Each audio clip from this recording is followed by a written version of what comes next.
हाय, अब इस लेक्चर में मैं आपको बताऊंगा कि आखिर आप कैसे एलिमेंटर प्रो की हेल्प से अपना कस्टम हेडर और कस्टम फुटर बना सकते हो। अभी जो हमारी वेबसाइट है ना, इसमें एक बेसिक सा हेडर बना हुआ है, बस लोगो है और मेन्यूज है। जबकि अगर मैं रेफरेंस वेबसाइट चेक करूं, देखो यहाँ पे कितना शानदार सा हेडर बना हुआ है। एक ड्रॉप शैडो इफेक्ट भी लगा है हेडर में, मेन्यूज के फॉन्ट्स भी काफी अच्छे लग रहे हैं, एक बटन भी यहाँ पे लगा हुआ है। हमारे केस में कोई बटन का ऑप्शन ही नहीं आता है। एंड ऊपर यहाँ पे कॉन्टैक्ट डिटेल्स वगैरह है, यहाँ पे सोशल मीडिया आइकन्स भी हम रख सकते हैं और लेफ्ट हैंड साइड पे एक टैग लाइन भी यहाँ पे पुट की गई है, जबकि हमारे एंड पे ऐसा कुछ भी नहीं है। अब बेसिकली हम कस्टम हेडर कैसे क्रिएट करेंगे। कस्टम का मतलब क्या है? अपने हिसाब का हेडर डिजाइन करना, उसे हम कस्टम हेडर कहेंगे। तो देखो, जो हम थीम अभी यहां पे यूज कर रहे हैं ना, एस्ट्रा थीम, या तो इसका प्रीमियम वर्जन ले तो उसमें हम बेसिकली कस्टम हेडर क्रिएट कर सकते हैं, लेकिन प्रीमियम वर्जन एक्सपेंसिव आता है। चूंकि आपके पास ऑलरेडी एलिमेंटर प्रो मैंने प्रोवाइड कर दिया है, एलिमेंटर प्रो में ही कई सारे टेम्पलेट्स अवेलेबल हैं, आप उन्हें एक क्लिक में इंपोर्ट कर सकते हो या अपना खुद का हेडर डिजाइन कर सकते हो एलिमेंटर की हेल्प से। अब देखो कस्टम हेडर हमें डिजाइन कैसे करना है। यहां पर आप देखो लेफ्ट हैंड साइड पे टेम्पलेट्स वाला एक मेन्यू दिया हुआ है, इसमें हमें जाना होगा थीम बिल्डर पे। लेकिन ध्यान रखना, यह फीचर तभी काम करेगा जब आपकी वेबसाइट में एलिमेंटर प्रो इंस्टॉल्ड होगा, उससे पहले काम नहीं करेगा। अब यहां पे काफी सारे ऑप्शंस दिए हुए हैं, जैसे हेडर दिया हुआ है। अगर आप अपना खुद का हेडर एलिमेंटर की हेल्प से डिजाइन करना चाहते हो तो यहां पे आपको हेडर चूज करना है। अगर आपको खुद का फुटर क्रिएट करना है, अपने हिसाब से फुटर डिजाइन करना है एलिमेंटर की हेल्प से, तो ये फुटर एलिमेंट यहां पे दिया हुआ है। इसी तरह से सिंगल पोस्ट पेज को आप डिजाइन कर सकते हो, सिंगल पेज को भी डिजाइन कर सकते हो, आर्काइव पेज है, सर्च रिजल्ट पेज है, लूप आइटम है और एरर पेज है। फिलहाल अभी हमें अपना खुद का कस्टम हेडर डिजाइन करना है, तो हम यहां पे चूज करेंगे हेडर वाला ऑप्शन। इस पर आप क्लिक करोगे, नाउ यहां पे इस तरह का पॉपअप आपको दिखाई देगा, है ना। अब ये जो पॉपअप है ना, इसमें अगर आप गौर करोगे तो यहां पर आप देखो पहले से कुछ हेडर्स बने हुए हैं, है ना। ये देखो, एक हेडर ये बना है, एक हेडर ये बना है, ये बना हुआ है, मतलब 8-9 मुझे पहले से बने बनाए हेडर दिखाई दे रहे हैं। चूंकि एलिमेंटर प्रो इंस्टॉल्ड है, उसका लाइसेंस भी एक्टिव है मेरी वेबसाइट पर, तो यहां पर किसी भी बने बनाए हेडर टेम्पलेट को मैं एक क्लिक में इंपोर्ट कर सकता हूं। एग्जाम्पल के तौर पर मान लो मुझे ये वाला हेडर पसंद आ रहा है, मैं सिंपली इंसर्ट पे क्लिक करूंगा और ये देखो हेडर हमारा बन करके आ गया। अब करना कुछ नहीं है, बस एलिमेंट्स को एडिट कर दो, लोगो चेंज करना है, पेंसिल पे गए, लेफ्ट हैंड साइड पे देखो यहां पे चूज इमेज का ऑप्शन आ गया, जो हमारा लोगो है उसे हम पुट कर देते हैं। ये देखो एसके डिजिटल वाला लोगो यहाँ पे आ गया। मेन्यूज चेंज करने, वैसे तो मेन्यूज अपने आप फैच कर लेगा, जो आपने बैकएंड में मेन्यूज बना रखे होंगे ना, यहाँ पर मैं आपको एक बार दिखा देता हूँ। यहाँ पर जो मेन्यूज आपने बना रखे हैं अपीयरेंस में मेन्यूज में, वही मेन्यूज अपने आप यहाँ पे फैच कर लेता है। इसको आपको चेंज करने की खैर जरूरत नहीं है। अगर आप यहाँ पे देखो तो मेन मेन्यू नाम से मैं ग्रुप बनाया हुआ था ना, उसने ऑटोमेटिकली फैच कर लिया है। आप कुछ और एलिमेंट भी यहाँ पे ऐड कर सकते हो। फिलहाल एक काम करते हैं, इसे हम यहाँ से बंद कर देते हैं। हम स्टार्टिंग से पूरा एक कस्टम हेडर क्रिएट करेंगे, बिल्कुल ऐसा जैसा यहाँ पे बना हुआ है। और मैं एक काम और करूंगा, ये वाला जो लोगो है ना, इसे ही चलो पुट कर लेते हैं। जो एसके डिजिटल से ज्यादा अच्छा मुझे ये वाला लोगो लग रहा है, तो मैं एक काम करता हूँ, इस लोगो को ना पहले सेव कर लेता हूँ। सो यहाँ पर मैं डिजिटल लोगो सेव कर लिया। ये कौन सा है? ब्लैक वाला लोगो है ना। अब सेम ऐसा ही हेडर हम क्रिएट करने की कोशिश करेंगे। तो पहले आप दिमाग लगाओ, ये किस तरह से बनाया गया होगा। एक कंटेनर लिया गया होगा, उस कंटेनर के अंदर एक और कंटेनर लिया है, और अंदर वाले कंटेनर का जो डायरेक्शन था ना, वो क्या था? हॉरिजॉन्टल, ताकि लेफ्ट हैंड साइड पे ये वाली हेडिंग लिखी जा सके, then contact details 3 other columns में पुट किए जा सके, है ना। तो यहां पर एक काम करते हैं, हम चलते हैं फ्लेक्स बॉक्स चूज करेंगे, और इसके बाद पहले तो हम ये वाला एक कंटेनर ले लेते हैं। क्लिक किया मैंने, ये कंटेनर आ गया जो कि आउटर कंटेनर है। प्लस पे क्लिक करेंगे, इसके बाद यहां से एक और कंटेनर उठा के इसके अंदर रख देते हैं। ये जो अंदर वाला कंटेनर है ना, इसकी सेटिंग ओपन करो और इसका डायरेक्शन हम क्या रखेंगे? हॉरिजॉन्टल रखेंगे। ओके, अब इसके बाद जो अंदर वाला कंटेनर है ना, इसके अंदर एक और कंटेनर हमें ले लेना है। ये ले लिया मैंने। अब जो अंदर वाला कंटेनर है, इसको मैं ऐड न्यू कंटेनर करता जाऊंगा। ये 3 हो गए और ये 4 हो गए, ठीक है। तो मेरे पास टोटल 4 कॉलम है। फर्स्ट वाले कॉलम में ये लिख देंगे, सेकंड में ये रखेंगे, थर्ड में ये, फोर्थ में ये, ठीक है। चलो, पहली चीज यहाँ पे एक हेडिंग दी हुई है, इसे मैं यहाँ से कॉपी कर लेता हूँ, और फर्स्ट वाले कॉलम में मुझे एक हेडिंग एलिमेंट लिखना है, तो मैं यहाँ से हेडिंग उठाऊंगा, यहाँ पे ड्रॉप कर दूंगा। हेडिंग वाला टेक्स्ट यहाँ पे आ गया, इसे मैं सिंपली सेव कर देता हूँ। अभी ध्यान से देखना, एक सेटिंग अगर आपने मिस कर दी ना, तो आपका हेडर काम नहीं करेगा। वो सेटिंग अभी आपको आगे बताने वाला हूँ। हेडर सिर्फ ऐसा नहीं कि आपने बस यहाँ पे क्रिएट कर दिया, सेव कर दिया, काम हो गया। एक छोटी सी सेटिंग मिस हो सकती है आपसे, ध्यान से देखते रहना इस लेक्चर को, ठीक है। अब यहाँ पे क्या आ गया? ये local digital marketing agency. Style पे चलते हैं और यहाँ से इसका फॉन्ट कलर थोड़ा चेंज करते हैं। कैसा कलर दिया है यहाँ पे थोड़ा सा ग्रे टाइप का कलर है और थोड़ा डार्क ग्रे है, तो मैं डार्क ग्रे ले लूंगा। देन टाइपोग्राफी में चलते हैं, यहाँ से कर देंगे इसे Manrope, okay. And font weight increase कर देते हैं, 800 कर दें या 700 रख लेते हैं, 700, ठीक है। फॉन्ट साइज थोड़ा छोटा कर लेते हैं, या 14 पे रखेंगे, ठीक है, इतना सही लग रहा है। अब इसके बाद हम अगला काम क्या करना है, ये वाला जो कॉलम है ना, बेसिकली ये वाला जो कॉलम है इसकी विद हमें कंट्रोल करनी है। तो हम एडिट कंटेनर पे जाते हैं, ये अंदर वाला जो कॉलम है और इसकी विद यहाँ पे हम सेट कर देंगे, लेट्स से 50 रख लें, 50% तो ठीक रहेगी ना। बाकी जो रिमेनिंग 3 है ना, इनकी विद हम कुछ कम कर लेते हैं। तो यहाँ पे इसे कर देते हैं हम 20%, ठीक है। इस वाले की भी कर देते हैं हम 20% और 100 में से सिर्फ ये बच गया 10% के लिए, तो 10 यहाँ पे कर दिया। टोटल कितने हो गए, 50 का ये हो गया 50, 20 70, 20 90 और 10 100, टोटल 100% हो गया। अब इसमें हम लेंगे क्या, एक icon list, ICONLIST, icon list, इसे ड्रॉप कर देते हैं यहाँ पर, ओके। अदर लिस्ट आइटम्स को रिमूव करेंगे और हमें ऐसा कुछ बनाना है, आइकन के साथ में कॉन्टैक्ट नंबर होना चाहिए। तो इस नंबर को पहले मैं यहाँ से कॉपी कर लेता हूँ, ओके। और चैट वाला आइकन मुझे लगाना है, यहाँ पे एक्सपेंड किया, नंबर पहले हम यहाँ पे पुट कर देते हैं, ओके। आफ्टर दैट आइकन यहाँ से चेंज करेंगे, तो हम लिखते हैं बबल है क्या, बबल नहीं है, चैट है, चैट वाला चलो मुझे ये दिख रहा है फिलहाल, इसे लगा देते हैं। या फिर हम चाहें तो फ़ोन वाला आइकन भी लगा सकते हैं, फ़ोन वाला ज़्यादा सही लगेगा, फ़ोन है ना, ये वाला लगाते हैं इस बार, ओके।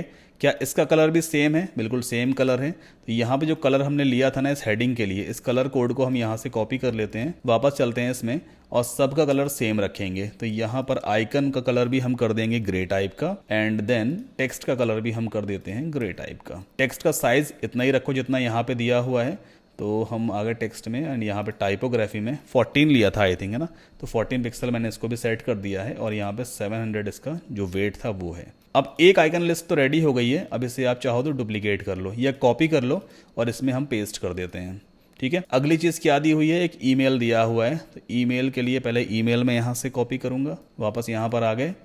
अब ईमेल तो मैं चलो इसके अंदर पेस्ट कर देता हूँ और हम आइकन लाइब्रेरी में चल के ईमेल के लिए जो आइकन होता है ना वो होता है एनवेलप, ये रहा एनवेलप। इसको मैंने सेलेक्ट किया और इंसर्ट कर दिया, तो एनवेलप यहाँ पे इस तरह से आ गया। और यहाँ पर हम चाहें तो सोशल मीडिया आइकन्स भी रख सकते हैं, SOCIL सोशल, तो ये रहे सोशल आइकॉन्स, इन्हें हम ड्रॉप करते हैं यहाँ पर।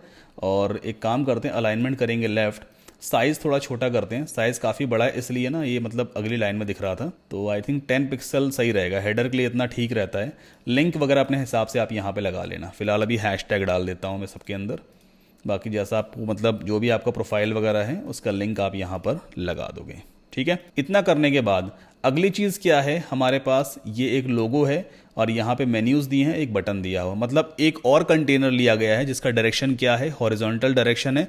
फर्स्ट वाले कॉलम के अंदर रखा है एक लोगो जो कि एक इमेज है, मिडिल वाले कॉलम में मेन्यूज़ रखे हैं एंड लास्ट वाले कॉलम में एक बटन रख दिया गया है। चलो इसे भी क्रिएट करते हैं। तो यहाँ पर हमने अंदर वाले कंटेनर लिया हुआ है ना, फिर से इस कंटेनर को हम यहाँ पे डुप्लीकेट कर लेते हैं।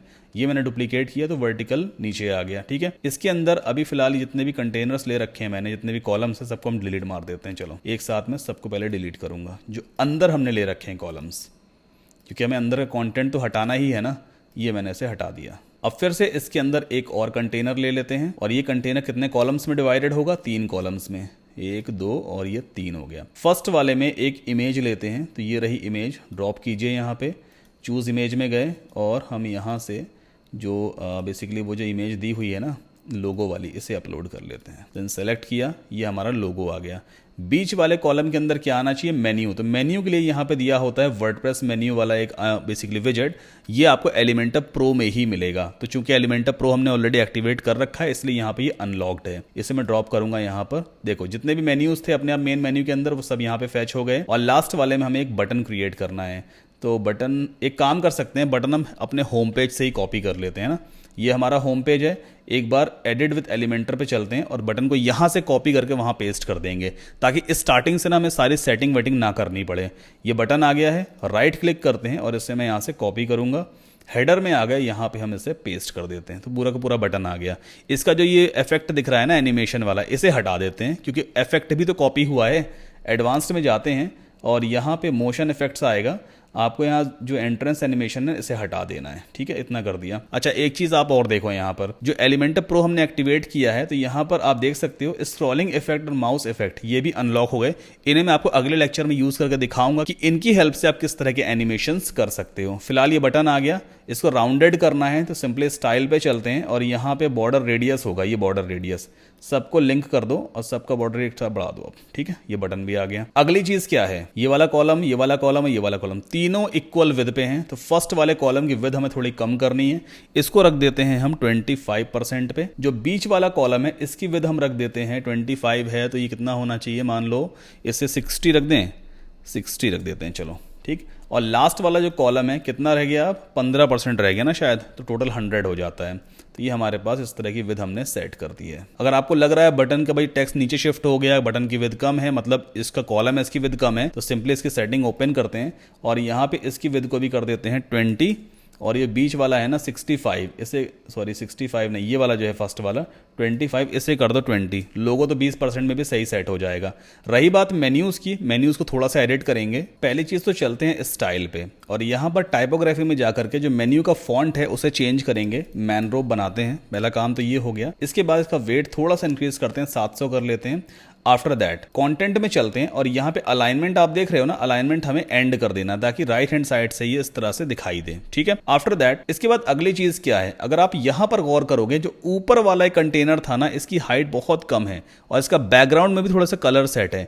हमारे एंड पे जो ऊपर वाला कंटेनर है ये इसकी हाइट काफी ज्यादा है, तो चलो इसकी हाइट अब कम करते हैं। कैसे कम करते हैं, सबसे पहले आप स्टार्टिंग करो अंदर वाला जो आपका कंटेनर है इससे, एडिट कंटेनर पे जाना एडवांस्ड में और यहाँ पे पैडिंग कर देना 0, ठीक। देन दूसरे वाले कंटेनर में भी जाना और यहां पे भी सबकी पैडिंग कर दो 0, एंड देन थर्ड वाले में चलते हैं, इसकी भी हम पैडिंग कर देंगे 0। फोर्थ में चलेंगे, इसकी पैडिंग भी कर देते हैं भाई 0, चलो ये हो गया 0, ठीक है।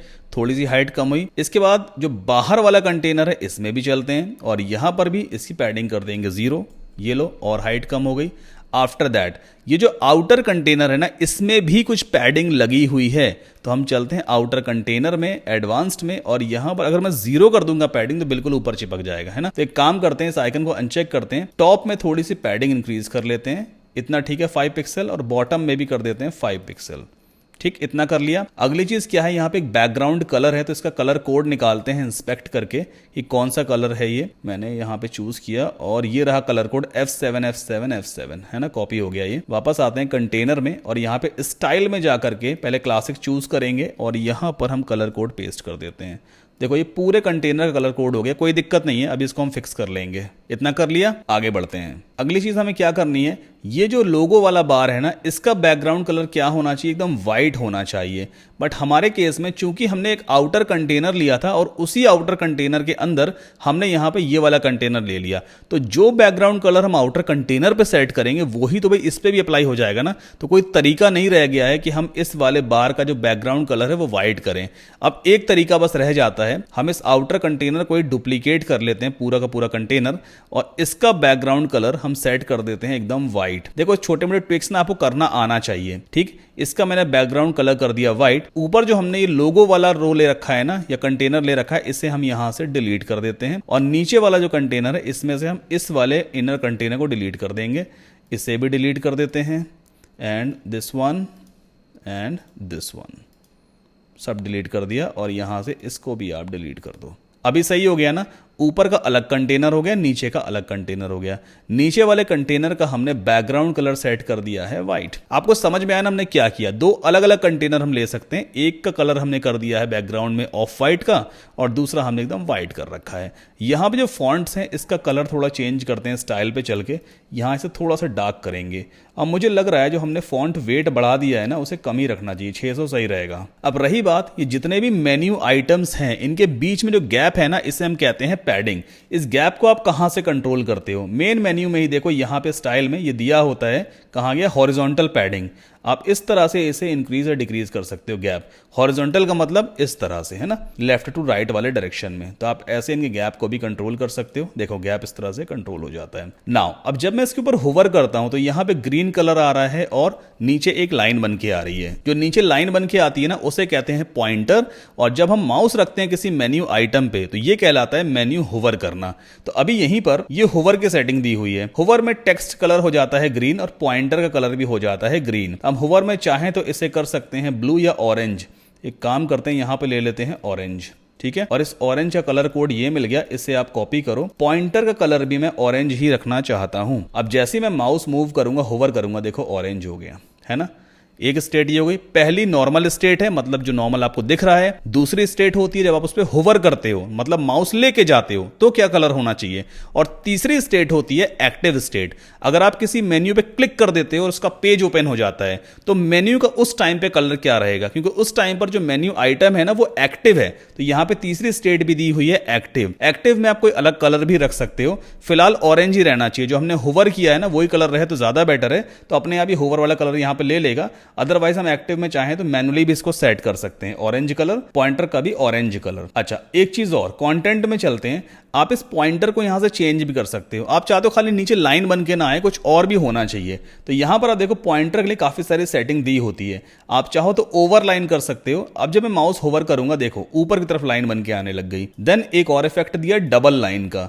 अगर मैं इस पर क्लिक करूं दो लाइन बन के आएगी, ऐसे भी हो सकता है। या फिर आप यहां पे फ्रेम्ड कर सकते हो, फ्रेम्ड में एकदम बॉक्स बन के आ जाएगा। तो कुछ इफेक्ट देखो पहले से ही दिए होते हैं। फिलहाल फ्रेम्ड ही चलो ठीक है, मुझे सही लग रहा है, इसे हम रखेंगे। अब इसके बाद अगली चीज क्या है, यहां पर आप देखो जो नीचे वाला कंटेनर है ना, इसमें यहां पे थोड़ी सी बॉक्स शैडो इफेक्ट लगाई गई है जिससे कि हेडर थोड़ा सा उठा हुआ दिख रहा है ना।